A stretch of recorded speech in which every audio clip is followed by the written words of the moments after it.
Dave and Joe Liberty Stand, welcome everyone. Welcome, America. Oh, I'm sorry. Do we still have The that? World Wide Web. Oh, yeah.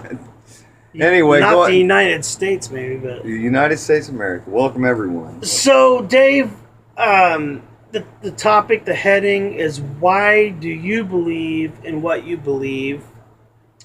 And with that, also what motivates you? And that, I think those are kind of intertwined, of course, because what you believe in motivates you, right? I mean, well, so where do we get our? I mean, where do we get our beliefs? Why do we hold on to something over something else? Maybe that's kind of my thoughts. I don't want to make this into a Bible study. I'll just say that off the bat because it'd be so easy to make it one. Okay. But I will say that every person that's born and grows up in a house, even a house that doesn't have religion, but a mom and a dad that does their best, you grow up, you have growing, even as a child, even as a little kid, if you got to hide something or not, because you're going to get in trouble for mom and dad if you did it. Hopefully, you are born with rules. a right and wrong. Yeah. But then you're supposed to be brought up in a way to guide you to that's right. This is right or wrong. Yeah. And this right. is why. Something to guide us. And then you go, hopefully maybe you get into, a biblical thing, a religious thing, and you realize, but I mean, okay, what's right? Well, usually it's to protect us. As when you're growing up, your parents are like, there's right and wrong because it protects you. Don't touch the stove. Right. Don't. But the other problem that we face now, and which you kind of touched on it, is in school. Now, if mom and dad aren't teaching right and wrong or what's good and bad, the school would be glad to which tell who runs the school? The government. Thank you. Yeah.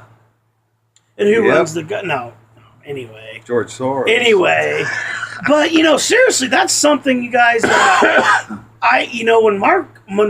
our kids were growing up, I let the school system educate them. Now I taught them, my values by God's grace, right and wrong, based on the Bible, based on Scripture. When our oldest daughter was like 9 years old, the Lord got a hold of me, and so I then started to live out a life of submission to Christ. For me, it was because He showed me He loved me, and that's what motivated me and my beliefs. But what I'm getting at, though, is the fact that my kids, I didn't know what they were learning in school, Dave. I didn't know everything that they were taught. And that's scary to me, especially now as a grandfather. So you weren't paying attention to what your kids were I was not. No, I was too busy, working and getting the hookers and getting drunk and going out.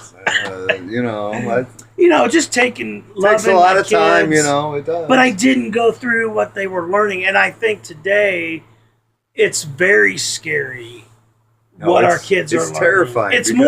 It's more like relativism. It's like they're anything teaching our kids about sex, social social justice. Social justice, political correctness. Yep. The government's always, the answer.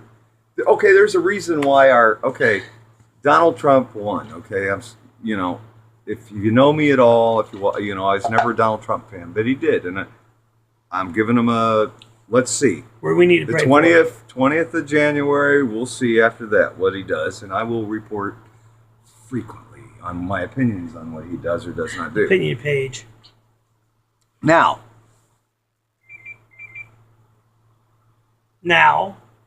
I don't know. That distracted me.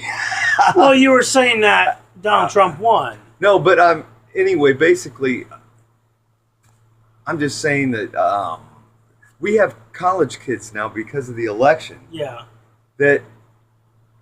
College kids. We're talking about 20-something-year-old human beings. Right. That have to play with Play-Doh and have counselors and pet ponies and puppies because they're emotionally distraught. Yeah. Okay, I didn't need that when I was 7 and I skinned my knee. okay, I needed my mom to clean it off and put a Band-Aid on it and say, honey, you're going to be okay. Well, and there's two factors. What the hell? There's two factors with that. One is the education system. Two, I believe, is what I just said about myself, is parents, we are not as engaged with our kids as we should be. But you guys, we got to close this up because our time is over. Do you have no last comment on this? We really got to grow up, guys. Let's buck up, wear a cup, and let's see what happens. All right. Thanks a lot. God bless y'all. Bye-bye.